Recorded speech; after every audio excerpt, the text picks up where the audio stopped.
Hello there, everybody. Welcome to Embracing Wisdom with Stacie. That is me.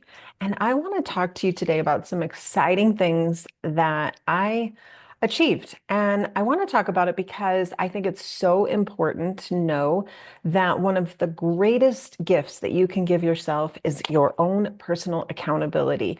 And this could be as simple as a daily checklist, a daily to-do list, a daily this is what I'm going to get done, or it could be bigger, like yearly goals. Now, I am not a person that believes in resolutions. I think that the word resolution is just a setup for failure, but I am a big believer in creating a theme for your year. And I talk about this a lot, especially towards the end of the year and in January, about choosing a word for your year and letting that word be sort of like a thread, as I say, that gets woven into the tapestry of your life. Now, that is so important because we set a word in January and oftentimes we forget about it. So I think having some goals that relate to the word of your year and how are you going to tangibly weave that word into your life.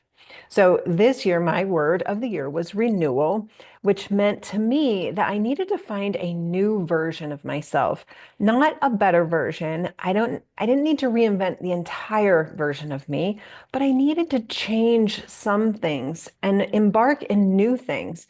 Most of you know, if you've been hanging out with me for a while, that I had a devastating hip replacement. Nothing that the surgeon did. I just had a terrible response. My body did not like the replacement. My tissue torn to bits. I've had 2 revisions and I have one more revision coming, which means 7 surgeries on my left hip. I'm a yoga teacher. I'm an active girl. I'm a mountain climber. So I had to find new ways, renewal, to find joy in my life, to find fitness in my life, to find purpose, to find work. The business that I built and loved and still love and created for 18 years as an entrepreneur, a single yoga teacher going out in the world, sharing yoga and mindfulness in assisted living. It was a great run. It was amazing. It was fun. It was so fulfilling, but I can't do that anymore. I can't get in and out of my car 6, 7 times a day. I can't get on the floor. I can't stretch and move paralyzed bodies. I can't do it. So I needed to figure out how to take everything that is great in me and renew it into a new purpose. So I sat down January 1st and just sort of wrote down, what do I want new in my life? Where do I want to cultivate a new sense of joy, a new sense of purpose? One of the things that I wrote was I was going to finish the book that I had started the previous year. Now, I've been saying I want to write a book for a long time. I hate vulnerability. I hate revealing personal things about myself. I can talk about some of the personal challenges, like raising a daughter with a disability, being an incredible advocate for her, how it impacted my sons, divorces, all of that. I'm happy to talk about it, but to actually sit down and write the details of the first, I don't know, 20 years of my adult life is really hard for me. And it was too vulnerable. So I opted to write a book based on the tools that I relied on during my hip replacement saga, which was daily mindfulness or weekly mindfulness, intentions, staying focused and grounded, looking at the lessons of life and applying them to daily rituals. So I decided to start that book last year. And I wanted it to be seasonal. I wanted it to reflect how we all have a natural tendency to jive with seasons. Even if you live in a climate that doesn't have 4 seasons, we still have cyclical kind of vibes within us, I believe. And so I took the book, broke it into 52 weeks of mindfulness, of wisdom, of wellness, of how to create joy, how to set an intention for your week, something to chew on every week, something to ponder, to think about, to journal about, to scribble about, to doodle about, to apply to your thoughts, words, and actions. A couple little tips, an affirmation, because I'm a big believer in affirmations. And I compiled that into a seasonal themed book called 52 Weeks of Wisdom and Wellness. On January 1st, I wrote down that I would have that book published by September 30th. So as the summer went on, I had been editing it and working on it and formulating all the fonts and the headings and all the things, but I was getting tired of looking at it. And so I put it away. I just like, I'm going to put it away. But as I flipped the calendar to September 1st, I realized I have 30 days to hold myself accountable, to keep my word to myself. I am a big believer in intentions. I'm a big believer in claiming what you want and going after it and not letting any excuses come to you. And I had excuses the whole month of September. I was struggling with imposter syndrome. What do I know about mindfulness? What do I know about affirmations? Who do you think you are? I had all the narrative in my head. This is ridiculous. You're not an author. You're not a great writer. You're just pulling this out of you know what. And I couldn't do it. So middle of September came and I had shared with a couple people, I'm feeling like imposter syndrome is taking over my life, but I know I need to hit the publish button. It was already there. Everything was done. Everything was formatted. It was just sitting there. I couldn't hit the button. I couldn't do it. And so I sat with it for another week. And now we're clicking into like the September 20s. And I know I needed to do it. I needed to do it because I said I would. And I'm a huge believer in keeping your word, especially to yourself. I think keeping your word is easy to do when you keep your word to other people because you care about what other people think. But keeping your word to yourself is often where we fall short. We make excuses. We have a huge amount of resistance.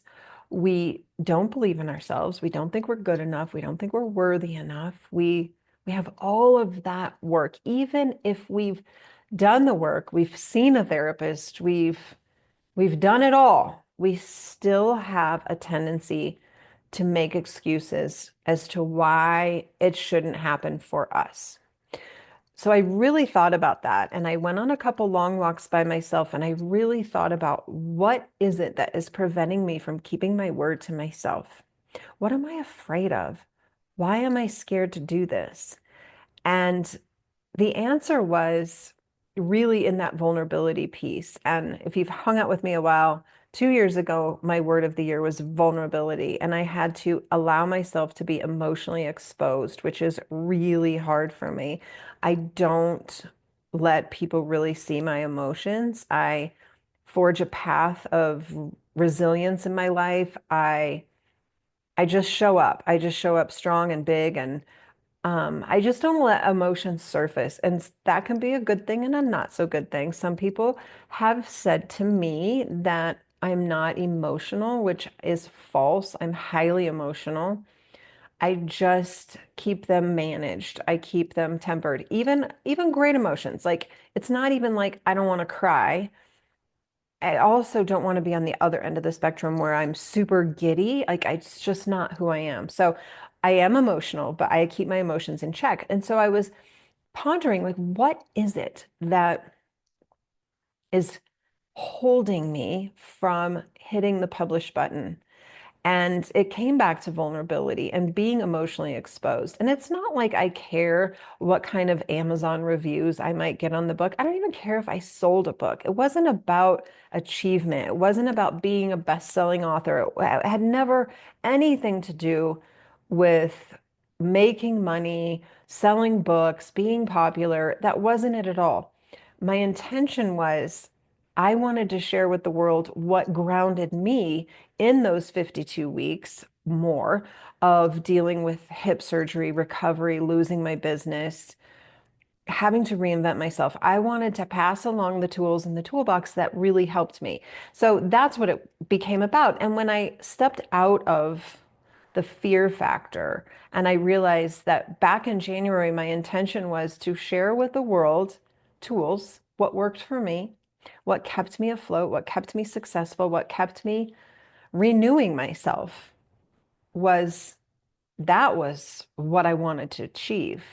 And so the fears took a back seat, the vulnerability took a back seat, and I came home on September 25th or 6th, and I sat down and I hit the damn button and I published the book. And by golly, it was September 30th when it hit Amazon. And I love that. I love that way back January 1st, I wrote down 9:30, it would be there. And lo and behold, I got an email first thing in the morning, September 30th, that said, congratulations, your ebook and your paperback are now live on Amazon. So I did it. I did it. And it's been fun 2 days. It's been fun to see people messaging me saying they bought a couple copies. It's cool. Like, I did it. I did it. So the message for you is hold yourself accountable, whether it's a daily thing that you're going to take a walk, you're going to work out, you're going to eat healthy, you're going to make that phone call, or it's a yearly thing where you say, okay, this is how I want to show up this year. And whatever that is, for me, I wanted to show up in a new way this year. I wanted to try new things. I wanted to do new things. I wanted to reinvent myself in a new way. I knew that I wouldn't be teaching yoga to the capacity that I was. So I need to figure out what I was going to do with my days. I baked a lot of bread. I gardened a lot. I enjoyed my life. That's a new thing for me. I am a workaholic. And so to step away from that and actually enjoy my days, oh, that's like a new version of me. And I love it. So finding a word, creating the theme, weaving it into your life, and holding yourself accountable. If you say you're going to do something, you have to do it. You will feel so much better in the end, and you won't look back at your year and say, yeah, well, I didn't do that, and here's why, and make a laundry list of excuses. You can do it. You can do anything that you set your mind to. And I'm here to tell you, writing it down gives power. I write down what I'm going to accomplish every single day, even if it's meaningless things I'm going to do anyway. Laundry, walk, work out, water the garden. I write it down because at the end of the day, when I open up my planner, I can check the box, check the box, check the box. And I can look at my day and say, look what I did. I had a great day. I achieved what I set out. I kept myself accountable. I feel good about who I am. It's a beautiful day. It's like that to me is the greatest gift, is to know that you created a day. You're in charge of your destiny. You're in charge of your life. You are not sitting around waiting for the world to be handed to you. You are going after it. That is cool, my friends. That is so cool. So Rosie and I say, go after it. Rosie's my new Chihuahua. She's a great dog. She's fun. So hold yourself accountable. Reinvent yourself if you need to. Choose a word for your year. We'll talk about that a lot in the coming months. So don't freak out. You still have a quarter of a year. If you say, hey, I think that my word for the last quarter of the year is going to be peace, then go after it. Start creating peace in your life. Disconnect, create peace, whatever it is, but do it and hold yourself accountable. So purchase my book if you want to. I would be so grateful. I'd be grateful for a review on Amazon. That really helps, especially little vulnerable authors like me show up in the big world of Amazon. So I would really appreciate that. And it's just a guidebook to living your best life. That's all it is. Just a guidebook, some personal stories, a little bit of personal stories, and just some tools. So check it out. It's called 52 Weeks of Wisdom and Wellness, a Year of Mindful Living. And you can find it on Amazon. I'll link it down below too, and you can check it out. So have a beautiful rest of your week, and I will catch you on the next episode of Embracing Wisdom with Stacie, and I'll see you then. Take care. Bye.